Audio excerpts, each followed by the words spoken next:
Assalamualaikum warahmatullahi wabarakatuh. Saudaraku kaum muslimin dan muslimat, saudara sebangsa setanah air dimanapun Anda dan berada. Berjumpa kembali dengan saya Abu Fikri dalam rangka kebaikan dan kebenaran untuk mempermudah langkah-langkah kita menuju jalan selamat, yaitu Allah dan Rasulnya. Saudaraku kaum muslimin dan muslimat, menyambung kajian kita yang terputus kemarin ya, karena momennya memang sempit ya, singkat, yaitu antara sholat maghrib dan sholat isya. Seketika azan isya hendak berkumandang ya kita off-kan. Nah pada pagi hari ini ya kita sambung kembali pembicaraan kita waktu itu. Nah di pagi hari ya, jam berapa ini? Pukul 5.30 atau setengah 6 pagi pada subuh. Ya menyikapilah apa yang disampaikan oleh saudara kita dari agama di seberang sana yang mengatakan bahwa Tuhan kamu Allah. Dia mengatakan Allah ya, tidak punya kerjaan ya, atau kurang kerjaan. Sudah dia ciptakan, kemudian dia siksa pula, dia azab pula, bahkan dia memaksa pula. Hal ini terbukti ya, dia bilang begitu, hal ini terbukti pada surat Maryam ayat 72 dan 73. Dan ini menggelitik perasaan saudara kita dari Abu Fikri Lovers kemarin. Apa benar begitu Pak Abu Fikri? Sebenarnya beliau itu tidak ragu, tapi ingin memastikan. Maka saya katakan bahwa ya kalimah yang dinyatakan oleh Allah oleh Rasul via Nabi yang tertulis pada surat Maryam ayat 72 ini ya, situ kan kita dapatkan kalimat wa imminkum ila waridaha kana ala rabbika hatma makdiyah. Nah, itu. Jadi di terjemahannya dikatakan dan tidak ada seorang pun daripada kamu melainkan mendatangi neraka itu. Hal itu bagi Tuhanmu adalah suatu kemestian yang sudah ditetapkan. Nah, gitu. Jadi karena saudara kita yang ngomong Allah itu kurang kerjaan, dia menciptakan makhluk kemudian dia menyiksa, itu kan masih remaja orangnya itu. Saya tahu beliau itu masih muda. Ya jangankan dia yang masih muda seperti itu, orang yang sudah berumur saja, muslim dianya, bahkan ustadz, ya sering juga bawa ayat itu ya, tapi maknanya tidak seperti saudara kita di agama seberang. Nah, dia mengartikan bahwa mendatangi neraka itu artinya setelah terjadi pengadilan Allah terhadap semua kaum dan hamba tadi, maka mereka diperintahkan untuk masuk surga. Nah, tapi itulah tadi, masuk surga itu ya tidak semudah itu. Dia akan melewati jembatan atau sirat. Nah, dari jurang di sini ke jurang di sana. Nah, di sanalah surga. Antara jurang yang ini dengan jurang yang itu, di tengah-tengahnya adalah neraka. Api yang bergejolak. Yang kedalamannya itu kalau jatuh itu ribuan tahun akan sampai ke bawah. Jadi di perjalanan itu yang bersangkutan udah tersiksa, udah babak belur dan hancur-hancuran begitu.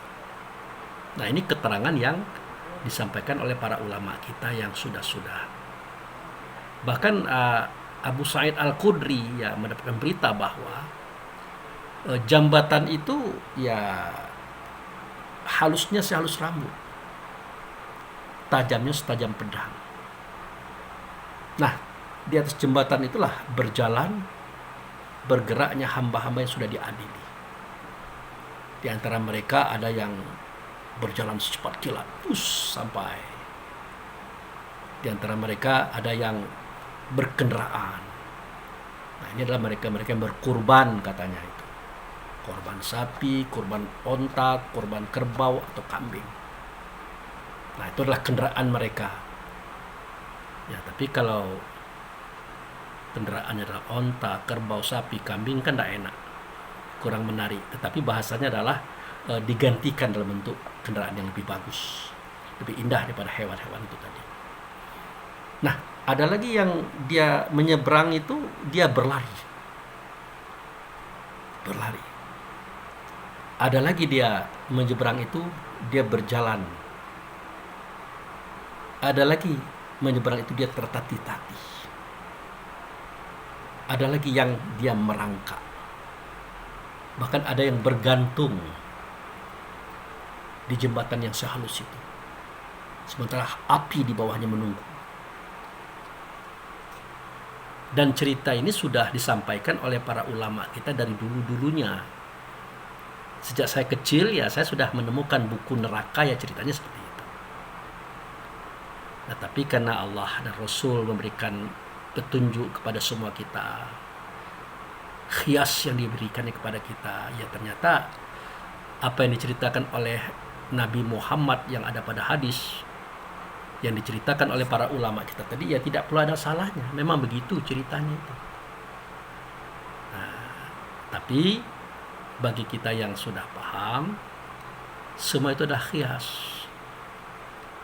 Semua itu adalah gambaran-gambaran agar kita mudah paham terhadap apa yang Allah Rasul maksudkan. Nah, ini yang tidak dipahami oleh saudara kita di seberang sana. Dia kira apa yang dikatakan Allah, dikatakan Rasul, itulah kenyataan. Padahal itu khias, sifatnya untuk mempermudah paham. Begitu.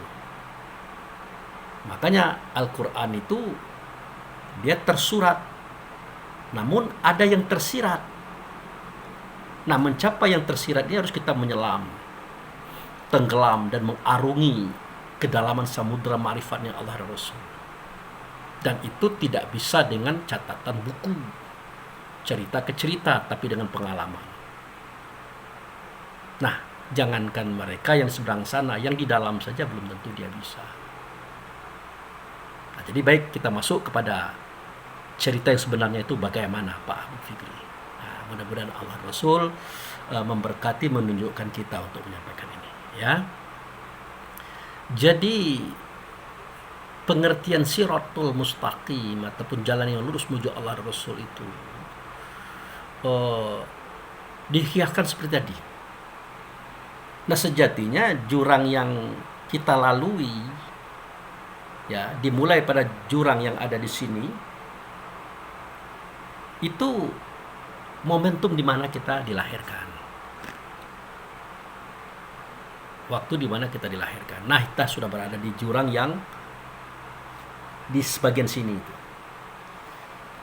Adapun jurang sebagian sana yang nanti kita lewati dia melalui jembatan yang halus-halus rambut, bahkan dibelah 7 lagi, tajam seperti tajam pedang. Di bawahnya ada neraka. Nah, kalau kita sukses, di depannya adalah surga. Nah, jurang di sebelah sana itu adalah momentum kematian kita. Jadi momentum kelahiran dengan momentum kematian itu tidak dekat, tapi jauh.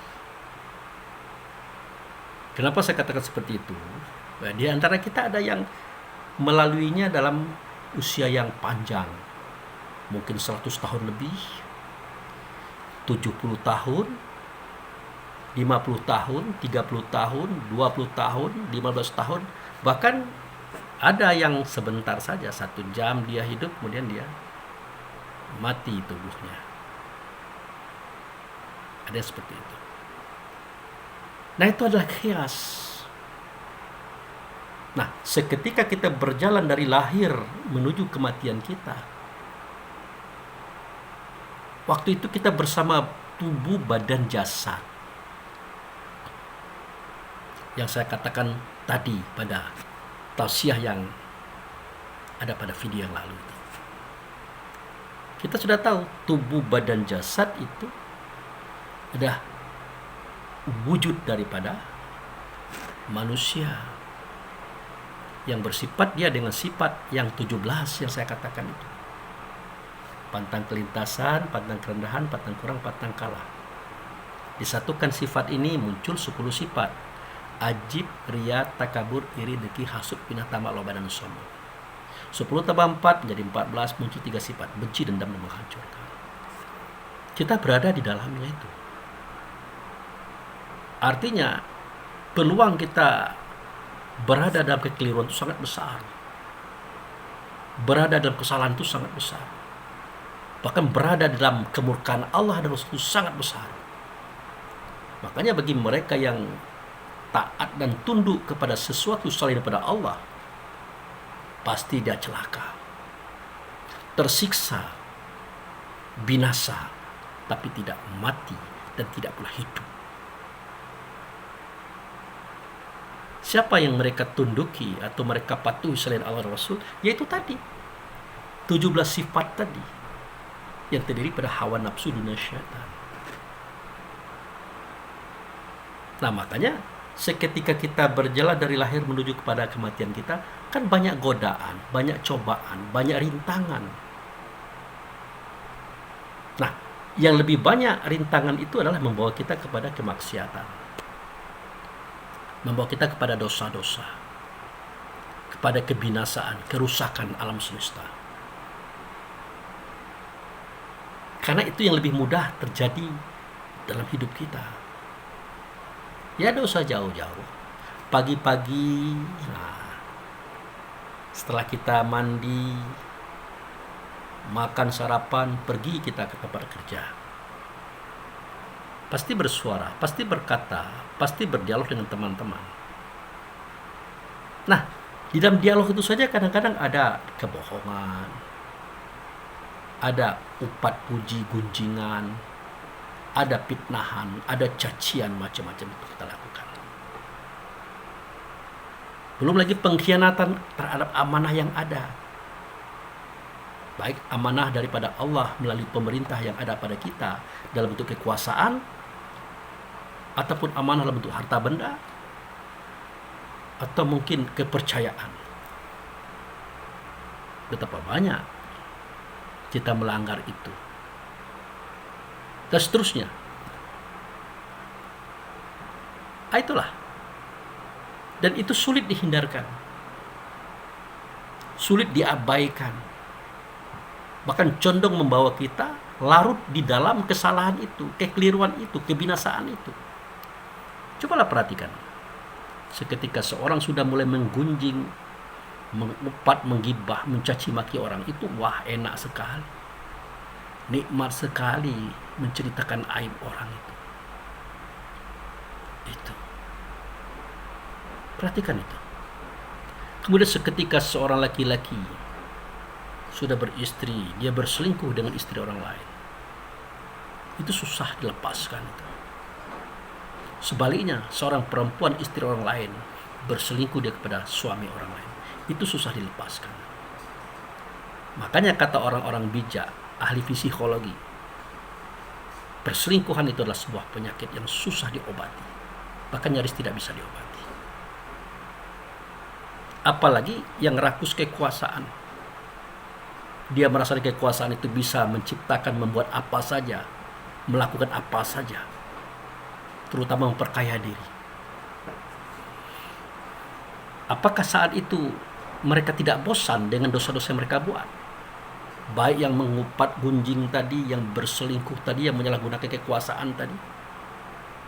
Sudah ada kebosannya. Sudah terasa dalam batinnya itu tidak mau lagi melakukan itu. Tetapi terjerumus lagi. Jatuh lagi. Itu yang saya katakan bahwa jembatan yang mengantarkan kita kepada surga itu sangat jauh. Dia halus seperti rambut, tajam seperti pedang. Tidak hati-hati kita akan jatuh. Tidak hati-hati kita akan ditebas oleh pedang itu sendiri. Jadi rambut yang di belah 7 itulah ruang. Sedangkan ketajaman itulah waktu. Makanya Ali bin Abu Thalib mengatakan, waktu itu bagaikan pedang. Jika kamu tidak bisa memanfaatkannya, maka pedang itu akan memenggal kamu. Nah, beda dengan saudara kita di seberang, dijadikannya cemooh ini. Nah, kalau di kita, waktu itu adalah uang. Nah, di Islam, waktu itu adalah pedang. Ya memang dasar suka membunuh, suka merampok macam-macam. Dia tidak paham bahasa Ali bin Abi Thalib itu. Nah, mau terpengaruh kita dengan orang seperti itu? Ndaklah. Ngapain? Kita tahu persis kalau dia tidak paham. Ngapain dia terpengaruh? Nah, Ali mengatakan bahwa waktu itu, momentum itu, bagaikan pedang. Kalau kita tidak bisa memanfaatkannya atau mendahului dia, maka dia akan mendahului kita. Maka kita akan kehilangan kesempatan. Itu yang dimaksud. Nah, kalimat Ali ini memotivasi kita untuk memanfaatkan waktu, untuk disiplin, untuk hati-hati. Di mana kelirunya? Taklah. Tapi kena kebencian, ya, iri dengki, ya, menjadikan mereka itu mengartikan semua ajaran Islam itu salah dan keliru, termasuk kalimat Ali tadi. Nah, itu. Jadi yang halus seperti rambut itulah ruang dan waktu, itulah kehidupan. Sedangkan yang tajam itu, itulah dia, waktu itu sendiri. Nah, jadi kalau kita tidak bisa-bisa berjalan menuju kematian kita, di balik kematian itu nanti kita akan masuk ke alam berikutnya. Ya, kita akan jatuh ke dalam neraka. Jatuh ke dalam neraka, saudara.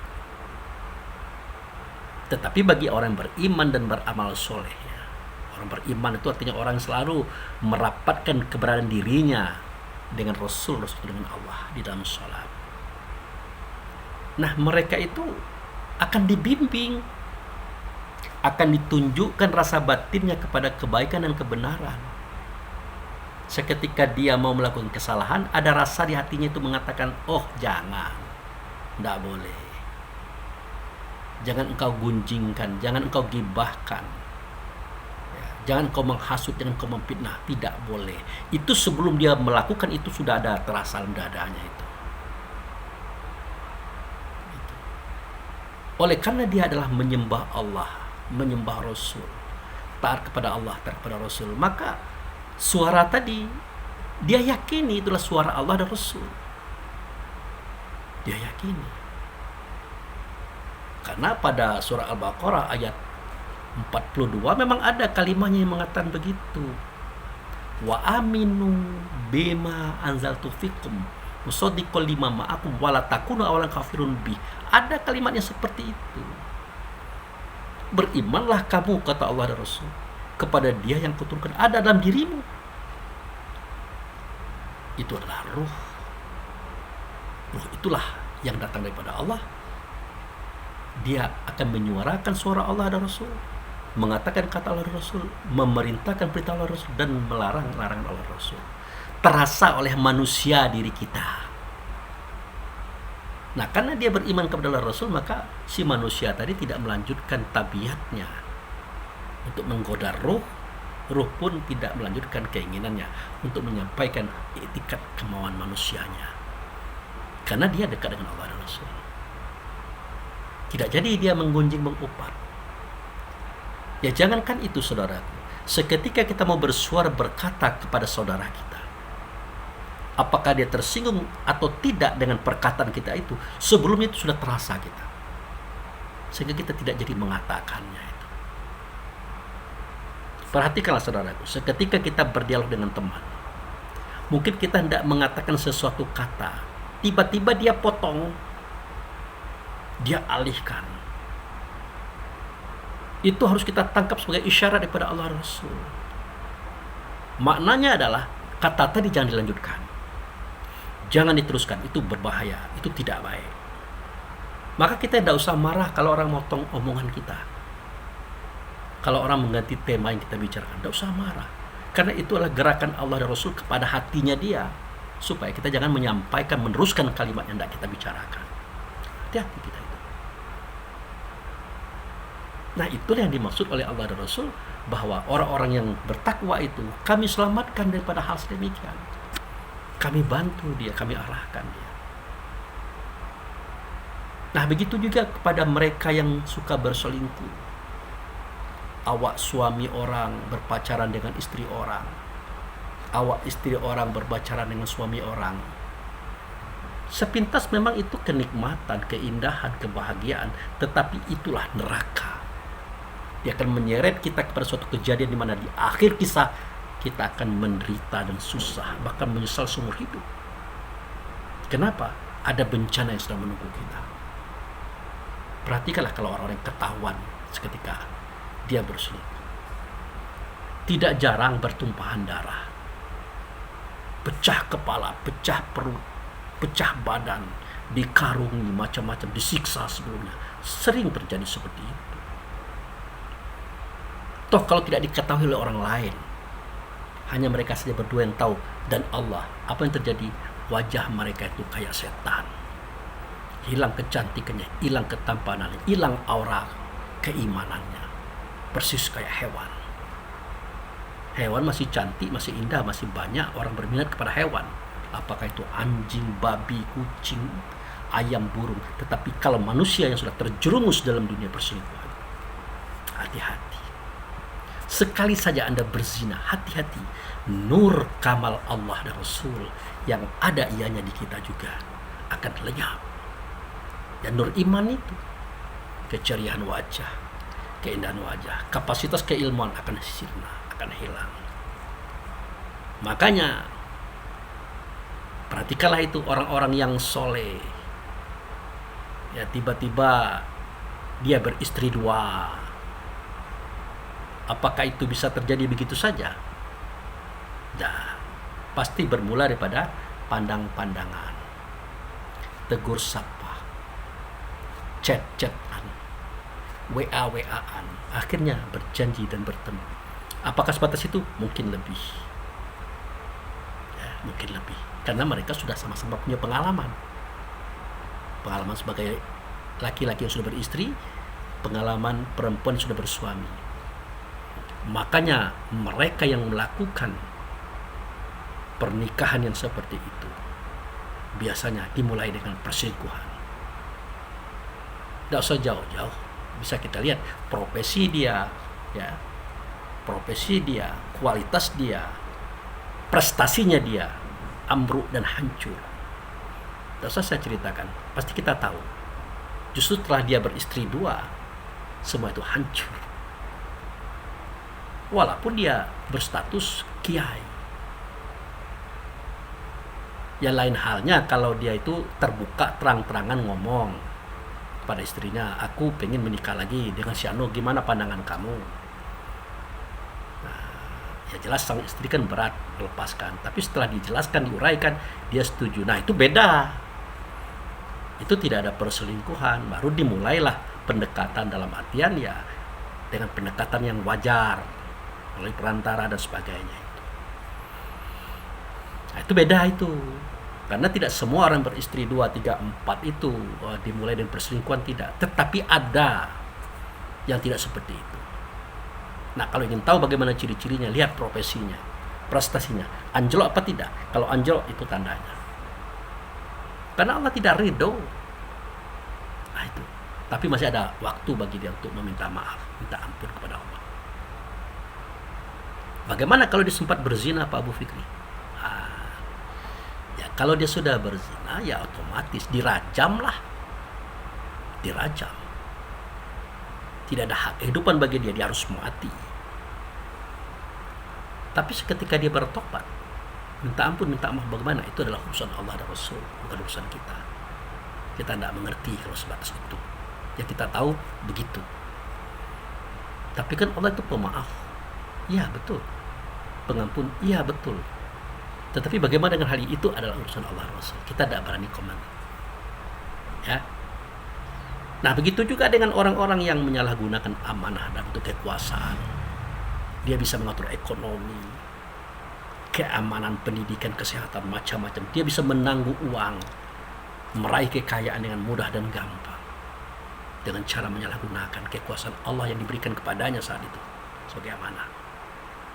Nah, mungkin dia menzolimi orang di sini, menyingkirkan orang, ya, menghilangkan orang macam-macam. Nah, semua itu akan berakhir dengan luka, serta nestapa. Itulah neraka. Nah, kejadian itu terjadi antara kita lahir dan kita mati. Di tengah-tengahnya itulah kejadian itu tadi. Jadi, itu pengertian jembatan Siratul Mustaqim itu. Karena Siratul Mustaqim itulah jalan yang lurus menuju Allah dan Rasul. Dia adalah Yasin. Kan ada kalimat itu, Yasin. Wal Qur'anil Hakim innaka laminal mursalin. Ala sirati mustaqim. Wahai Sin, demi Quran yang penuh hikmah, sesungguhnya engkau adalah Rasul yang dirasulkan oleh Allah atas semua rasul-rasul, dan engkau adalah di atas jalan yang lurus. Nah, jalan yang lurus itu adalah fokus kita kepada Allah dan Rasul. Itulah jalan yang lurus. Momentumnya adalah di dalam sholat, baik itu sholat berwaktu ataupun sholat doimun. Itu jalan yang lurus. Nah, sholat itulah yang akan memperkuat diri kita untuk menghindari semua godaan, ancaman, serta gangguan yang akan membawa kita ke dalam neraka tadi, yang akan membawa kita ke dalam kesengsaraan dunia dan akhirat tadi. Kan begitu. Bahkan dalam kisah Isra Mi'raj kan kita temukan, ya, walaupun ini qiyas ya, walaupun ini kajian syariat, seketika Muhammad berada di atas Buraq, dikawal oleh malaikat Jibril dan Mikail, dalam ceritanya begitu. Kan ada suara-suara kanan dan kiri, suara perempuan mendayu-dayu, merayu-rayu, memanggil-manggil Muhammad, Muhammad, Muhammad. Setelah sampai pada satu tujuan, Rasulullah bertanya. Nah, itu Rasulullah bertanya, para Rasul menceritakan kisah. Dengan cerita kita kadang-kadang lupa, tapi tidak apa-apa, namanya kajian syariat. Hai Muhammad, ya, apakah kamu tahu suara tadi? Tahu? Suara perempuan. Nah, apakah kamu tahu siapa itu perempuan itu? Tidak tahu. Nah, itulah dia dunia. Dunia itu memanggil-manggil, menyeru-nyeru, merayu-rayu, mendayu-dayu. Untunglah engkau concern kepada jalan yang lurus, jalan kepada Tuhan. Karena hari ini engkau tidak kami ajak berjalan menuju Tuhan. Kau tidak lihat kanan, tidak lihat kiri, kau lurus saja. Sungguh engkau telah berada di atas jalan yang lurus. Kalau engkau lihat kanan, lihat kiri, engkau terpengaruh kepada dunia, maka kaum dan umatmu akan begitu pula akibatnya. Nah, ini kias daripada Siratul Mustaqim itu. Nah, itu saudara-saudaraku. Jadi, ya sudahlah. Cerita-cerita orang di luar agama kita, mereka yang di agama seberang itu, ya kita dengar-dengar saja, kita lihat-lihat saja. Tapi tidak apa-apa kita tonton channel-channelnya, karena dari sana kita banyak dapat pelajaran juga sih, banyak dapat pengetahuan juga. Sebenarnya ya mereka menyerang juga bukan karena mereka menyerang saja, mereka juga diserang oleh saudara-saudara kita Muslim. Bahkan ada saudara kita Muslim itu melarang mereka beribadah di rumah mereka sendiri, seperti hari-hari tertentu, hari-hari besar mereka. Wah, itu dilarang tuh, di demo, tidak boleh. Kalau mau mengadakan kebaktian, melapor lu sama kami. Lah, jadi aneh. Yang aneh itu perilaku kita itu.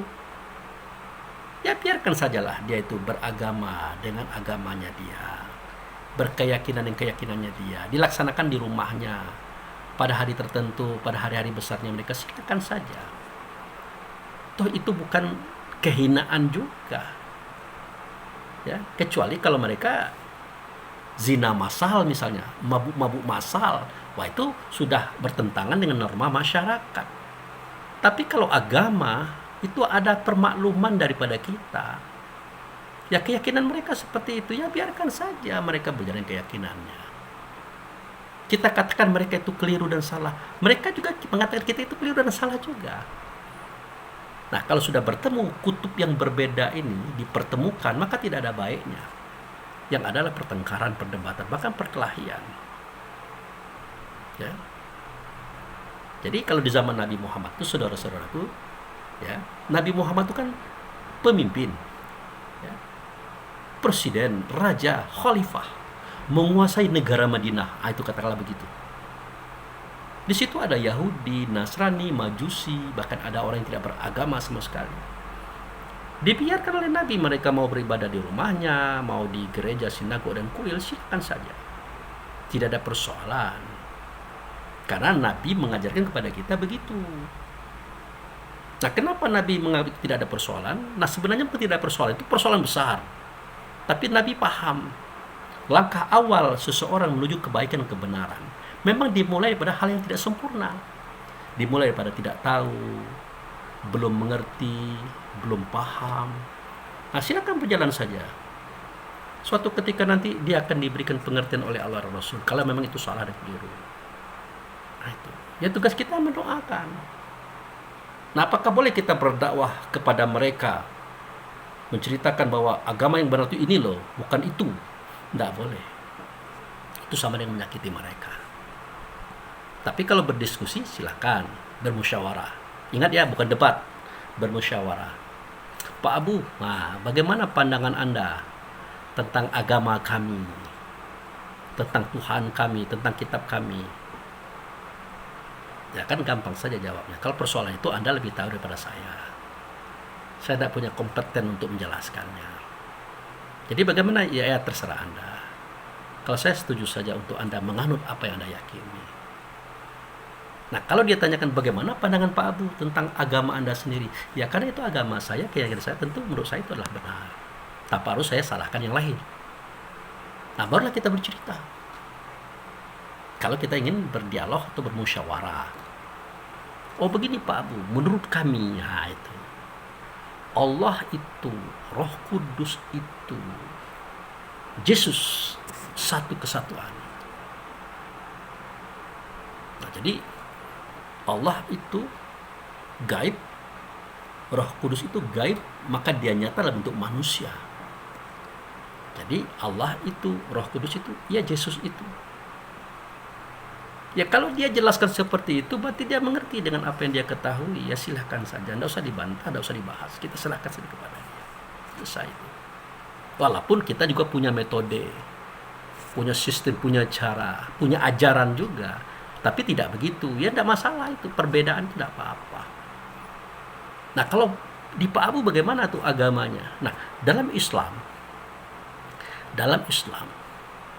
Allah itu Esa. Perlu dipahami, Allah itu nama. Allah itu nama loh. Nama zat yang maha agung. Nama zat yang maha esa tadi. Kalau Allah itu, dia kita yang mengadakan. Karena dia nama, kita yang mengadakan. Kita yang menamakan. Kapan? Seketika kita menyebut Allah, Allah, Allah, Allah. Ada dia. Seketika kita menulis alif lam lam ha, ada dia. Maka keberadaan Allah sebagai nama itu kita yang mengadakan. Kalau tidak kita adakan, dia tidak ada. Tidak ada dia. Nah, haruskah kita menyembah nama tanpa tahu yang punya nama? Ya tidak mungkin. Makanya saya pernah ditanya oleh kawan dahulunya, Pak Abu menyembah siapa? Apakah menyembah Allah atau yang lain? Ya saya jawab, saya tidak akan menyembah Allah. Ngapain? Loh, kok bisa begitu? Lah iya, karena Allah adalah nama. Nama daripada zat. Nah, tidak mungkin saya menyembah nama, tapi saya akan mencari yang dengan nama. Nah, siapakah yang dengan nama itu? Yang dengan nama itu wujud serta Allah. Kalau Allah zat, dia sifat. Makanya alif lam itu awal daripada nama Allah. Hamdu itu nama sifatnya. Makanya alhamdu. Jadi bahasa Arab yang digadang-gadang oleh mereka di luar sana sebagai mereka dahulu yang memiliki, tidak apa-apa, tapi mereka tidak sampai ke situ pahamnya. Karena bahasa Arab itu bukan bahasa biasa, melainkan bahasa yang luar biasa.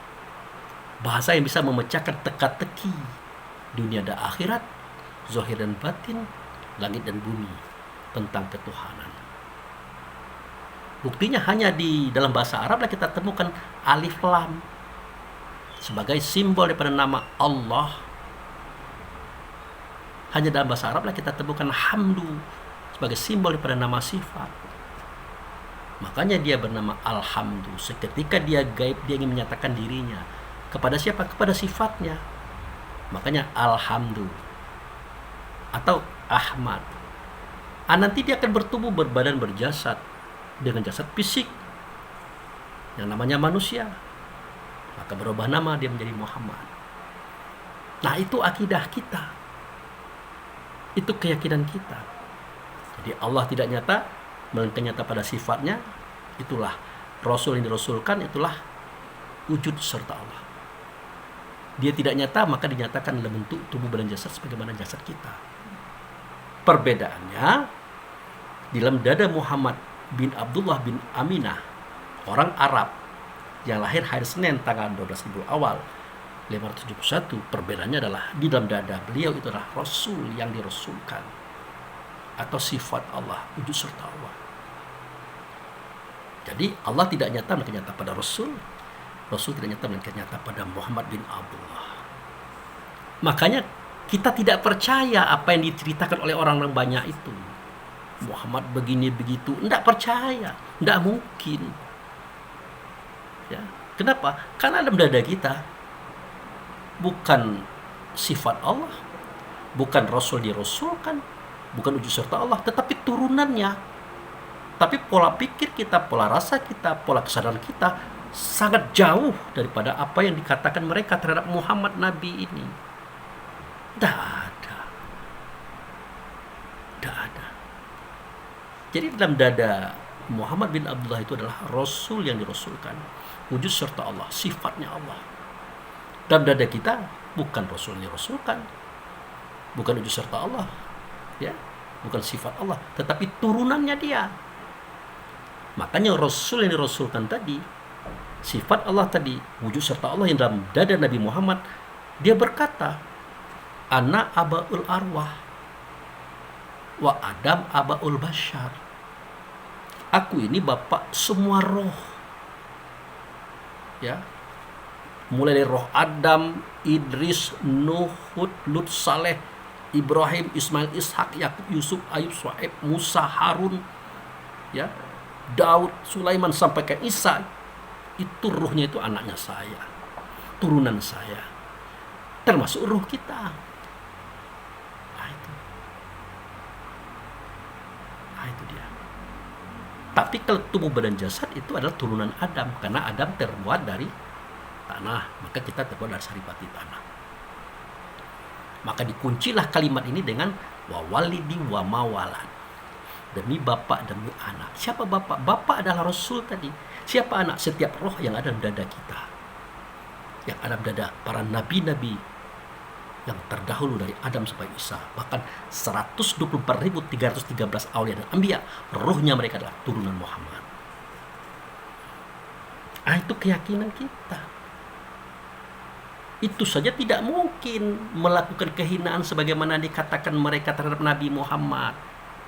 Dikatakan pula Nabi Muhammad itu menikahi anak umur 6 tahun, yaitu Aisyah binti Abu Bakar, digauli umur 9 tahun. Ya, Anda bayangkan saja kalau seorang Abu Fikri menikah dengan anak umur 6 tahun perempuan. Ya perempuan, bukan laki-laki. Nah, di usia 9 tahun anak itu kita gauli. Kita melakukan hubungan seksual dengan dia. Bayangkan. Anak umur 9 tahun itu kelas 3 SD, saudaraku. Ya. Bayangkan kerusakan fisik pada anak itu. Ya. Kerusakan mental pada anak itu. Belum lagi mereka dijauhkan daripada orang tuanya. Apa yang terjadi? Apakah benar begitu? Tidak benar. Tapi ada hadisnya Pak Mufiri, Bukhari, Muslim, para ulama-ulama kita mengiyakan, terserah mereka, kalau saya tidak. Gitu. Kenapa? Segala sesuatu, walaupun hadisnya itu sahih, super sahih, diriwayatkan pula oleh para ulama-ulama kesohor, kalau sifatnya menjurus kepada penghinaan kepada Rasulullah, ditolak. Bukan kita egois, itu fakta. Kita wajib menjunjung tinggi keagungan Allah dan Rasul yang ianya nyata pada Muhammad Nabi bin Abdullah ini, saudara. Itu. Termasuklah pernikahan dengan Sofia. Wah, itu kalau Anda menonton di channel Sunnah Nabi, itu berebut dengan sahabat itu. Oh, itu aku, jatahnya aku, bagian aku, kata Muhammad pula. Dikatakan pula Sofia itu adalah pembantu atau budak. Tidaklah. Sofia itu adalah pemberian. Ya, pemberian atau hadiah dari orang Kipti atau Mesir atas kebaikan Muhammad kepada mereka. Ya, jangan sampai dia dirusak, diganggu oleh orang lain, maka dia dinikah oleh Rasulullah, maka hilanglah gangguan itu. Ingin memuliakan, ya memang dia masih muda, cantik, wajar-wajar saja. Tapi intinya ingin memuliakan. Termasuk dikatakan pula Nabi Muhammad itu menikahi menantunya, maksudnya anak Zaid, istri Zaid bin Arisah. Zaid bin Arisah itu punya istri namanya Zainab binti Jahsy. Yang menikahkan mereka kan Rasulullah, Nabi Muhammad. Tapi terjadi kisruh, cekcok, karena tidak sekufu. Ya. Zainab binti Jahsy itu kan masih keluarga Nabi juga, keturunan daripada Bani Hashim juga. Nah, tidak sekufu dengan Zaid bin Harisah ini. Maka terjadilah perceraian. Nah, maka untuk sebuah hukum kenyataan dikatakan bahwa anak angkat itu bukan anak pribadi, bukan anak kandung. Buktinya boleh dinikahi istrinya. Dalam Islam tidak boleh menikahi mantan menantu, tidak boleh. Ya, tidak boleh menikahi mantan istri anak kandung, tidak boleh. Nah, buktinya ini bisa dilakukan. Nah, menunjukkan bahwa Zaid bin Harisah itu anak angkat, bukan anak kandung. Itu sebenarnya. Nah, saudara kita di seberang kan tidak ingat kenapa Zakaria dibunuh, Yahya dibunuh oleh orang Yahudi, oleh raja Yahudi pada saat itu. Kenapa? Ya karena sang raja tadi hendak menikahi anak tirinya di saat dia sedang beristri kepada ibu daripada perempuan itu. Itu saja. Menurut Zakaria, menurut Yahya itu tidak tepat, tidak sesuai dengan ajaran Musa. Akhirnya dia dianggap penghambat, penghalang. Dibunuhlah si Yahya itu dulu. Yahya dulu terbunuh ya. Setelah Yahya terbunuh, maka dicarilah Zakaria. Akhirnya Zakaria pun dibunuh. Itulah kerja orang Yahudi terdahulu, umatnya Nabi Musa. Tapi umat yang tidak mengikuti ajaran Allah Rasul yang ada pada Musa. Harus jelas itu, jangan kita katakan Yahudi begitu. Tidak, Yahudi itu banyak yang baik loh. Nasrani itu banyak yang baik loh. Dan banyak mereka itu orang yang benar dan lurus, tidak semua hanya. Nah, itu saya contohkan. Nah, jadi begitu saudaraku. Jadi ukuran keberadaan Muhammad itu bisa kita ukur dari keberadaan diri kita tentang keburukan ya. Nah, sedangkan kita aja tidak mau melakukan itu. Kok Nabi Muhammad dikatakan begitu? Tidak bisa. Terakhir itu yang terjadi dialog, hampir alot, hampir berantem itu. Seketika saudara kita yang beragama dengan agama seberang mengatakan dia adalah Nabi, diangkat oleh Yesus sebagai Nabi. Dia diajak ke sorga, dia diajak ke neraka. Maka dalam neraka dia melihat orang tua, rambutnya sudah putih, dipukuli, digebuki oleh malaikat. Karena dia hibah melihat orang tua itu, dia berkata kepada Tuhan Yesus, Tuhan tolonglah dia, kasihan kita, dia sudah tua. Oh enggak usah ditolong. Dia itu pengkhianat, penyalahgunakan kuasaku atas dia. Aku suruh dia menyampaikan ajaranku, ternyata dia menyampaikan ajaran dia. Dia bohongi kaum, dia bohongi umat. Macam-macam situ. Lalu bertanya si Nabi tadi, siapakah dia itu, hai Tuhan? Dia itu Muhammad bin Abdullah, Nabi palsu. Nah, akibat daripada kejadian ini, maka tersinggunglah tokoh-tokoh pentolan-pentolan daripada Muslim, terutama yang bergerak di bidang YouTuber itu. Tersinggung. Diadakan klarifikasi. Nampaknya itu adalah benar-benar penemuan kerohanian si Nabi tadi. Buktinya seketika klarifikasi untuk dia minta maaf, dia akan meminta maaf, kata dia. Pasti akan tersinggung umat Muslim mendengar ini. Tapi ini penemuan saya loh, pencapaian saya. Nampaknya benar itu pencapaian dia. Tapi apakah benar begitu kejadiannya? Belum tentu. Kenapa? Ya, seperti yang saya katakan di video kemarin. Seseorang yang keyakinannya ya bermula daripada perasaannya, ingatannya, kesadarannya sudah terfokus pada apa yang dia yakini, maka dia akan nyata dalam rasa, nyata dalam ingatan, nyata dalam kesadaran, dan tidak menutup kemungkinan real dalam kenyataan. Tergantung terhadap apa yang dia yakini. Ya, kalau dia sudah terdogma dengan kebencian kepada Muhammad Nabi, yang di situ nyata Rasul dan Allah, ya sudah, maka jelek semua kisah itu. Terdogma dia dengan adanya Isa ibnu Maryam sebagai Tuhan, perwujudan Allah, atau Allah menjelma jadi manusia. Terdogma, ternyata dia, terbukti dia akan begitu. Nah, jadi ya sudahlah, silakan berjalan saja saudaraku. Silakan kita sama-sama berjalan menuju Allah dan Rasulnya, menuju kepada kebenaran sejati. Kalau kita keliru, kita salah di awal langkah, itu biasa. Jangan takut salah dalam mencari kebenaran, itu biasa. Tapi yakinlah suatu ketika kita akan bertemu dengan titik kebenaran sejati. Dan selalulah minta petunjuk kepada Allah dan Rasulnya. Semoga kita ditunjukkan. Ya, tanpa kita harus menyalahkan si A, si B, si C. Hargailah perbedaan. Hargailah sifat berseberangan. Hargailah keyakinan orang. Walaupun keyakinan itu menurut kita tidak sama dengan keyakinan kita. Karena menghargai keyakinan orang, menghargai perbedaan berseberangan adalah bagian daripada kualitas keimanan, kualitas akal fikir, kualitas amalia sebagai insan yang berbudi, berakhlak, bernilai tinggi. Oke, terima kasih.